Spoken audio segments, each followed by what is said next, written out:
और इस वक्त पश्चिम बंगाल की सियासी गलियारों से बड़ी खबर आ रही है। पीएम मोदी पर हमेशा हमलावर रहने वाली सीएम ममता बनर्जी के सुर बदलने लगे हैं और पश्चिम बंगाल विधानसभा में केंद्रीय एजेंसियों के कथित अत्याचार के खिलाफ विशेष प्रस्ताव पेश करने के दौरान ममता बनर्जी ने कहा कि मुझे नहीं लगता कि पीएम मोदी सीबीआई या फिर ईडी का दुरुपयोग कर रहे हैं। ममता दीदी ने पीएम मोदी को भले ही छोड़ दिया हो, लेकिन उनके निशाने पर आज भी बीजेपी नेता हैं। ममता बनर्जी ने बीजेपी को वॉशिंग मशीन कहा। ममता बनर्जी ने आरोप लगाया कि बीजेपी नेताओं के यहां मिलेगा पैसे का पहाड़।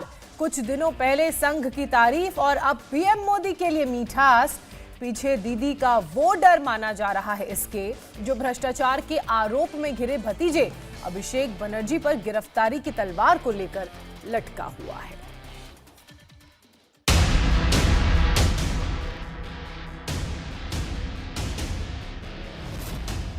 पीएम मोदी पर नरम, दीदी किस पर गरम।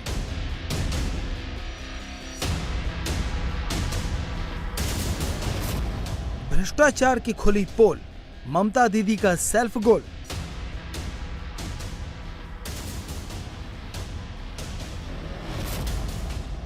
मुझे नहीं लगता है कि सीबीआई और ईडी का दुरुपयोग प्रधानमंत्री नरेंद्र मोदी कर रहे हैं।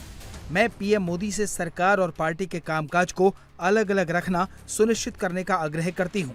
ये देश के लिए अच्छा नहीं होगा। ममता बनर्जी का यह बयान पश्चिम बंगाल विधानसभा में केंद्रीय एजेंसियों की ज्यादती के खिलाफ आए प्रस्ताव के दौरान दिया गया। तो क्या पश्चिम बंगाल में 2024 से पहले ममता बनर्जी ने सेल्फ गोल कर लिया है? 2024 में खेला होबे का दावा करने वाली दीदी ने खुद ही खेल कर दिया। पीएम मोदी की तारीफ करके ममता बनर्जी सीबीआई ईडी के एक्शन से किसे बचाना चाहती हैं? अब तक हर सीबीआई और ईडी के रेड पर पीएम मोदी को कोसने वाली दीदी के निशाने पर अब कोई और आ गया है। ममता बनर्जी के इस बयान के कई मायने निकाले जा रहे हैं। विधानसभा में ममता बनर्जी ने पीएम मोदी को भले ही बख्श दिया हो, लेकिन दीदी ने विधानसभा में बीजेपी के नेताओं के खिलाफ जमकर भड़ास निकाली। ममता बनर्जी ने कहा, बीजेपी एक वॉशिंग मशीन बन गई है, जो उसके साथ मिल जाता है। आरोपों के बावजूद उसकी जांच नहीं होती। कुछ बीजेपी नेता अपने फायदे के लिए ऐसा कर रहे हैं और वो अक्सर निजाम पैलेस जाते हैं। बीजेपी 2024 के चुनाव में बुरी तरह विफल होगी।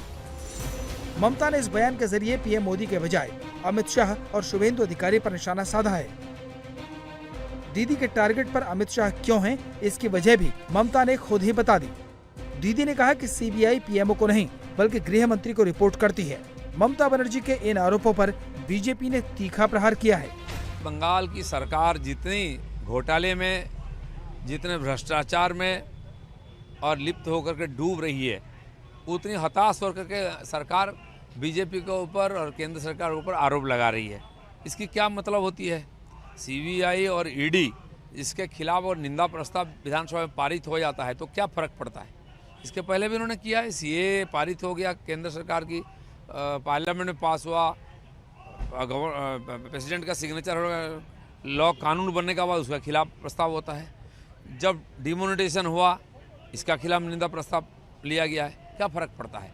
तो ये सरकार के पास कोई इशू नहीं है, विधानसभा चलाने के लिए कोई बिजनेस नहीं है, इसलिए फालतू विषय पर समय बर्बाद कर रहे हैं। अरे अपनी घर में तो चोर है ना। What is her source of income? उनकी नेफ्यू का सोर्स ऑफ इनकम क्या है? 350 रुपया का लीटर का वाटर उसको डेली वो पीता है। नेता नहीं है, लुटेरा है। ये चलेगा? मोदी जी का जो स्लोगन, ना खाऊंगा ना खाने दूंगा, ये चलेगा? टीएमसी का सब भ्रष्ट नेता को अंदर जाने पड़ेगा। यहाँ का एजुकेशन मिनिस्टर हाउस के अंदर, महाराष्ट्र में एक विचारपति का रोड एक्सीडेंट ना खुदकुशी हुआ था, उसका बोला अमित शाह जी ने उसको मर्डर करा है। ये इतना घटिया है, इसका बात छोड़ दीजिए। ये सब अंदर जाने वाला है, सब अंदर जाने वाला है और भतीजा का रक्षा करने के लिए ये सब कर रहा है। कुछ नहीं होने वाला। ममता सरकार में भ्रष्टाचारियों की फेहरिस्त काफी लंबी है। कुछ मंत्री जेल में हैं तो कुछ पर गिरफ्तारी की तलवार लटकी हुई है। आइए आपको दीदी सरकार में घोटाला होबे की झांकी दिखाते हैं। अवैध कोयला खनन, ममता के भतीजे अभिषेक बनर्जी और पत्नी रुचिरा पर आरोप। शिक्षक भर्ती घोटाला, पूर्व मंत्री पार्थ चटर्जी और करीबी अर्पिता मुखर्जी गिरफ्तार। मवेशी तस्करी, ममता के करीबी टीएमसी नेता अनुव्रत मंडल गिरफ्तार। चिटफंड घोटाला, मंत्री फिरहाद हकीम और प्रवक्ता कुणाल घोष गिरफ्तार। ममता सरकार में हुए घोटालों की यह तो महज वानगी भर है।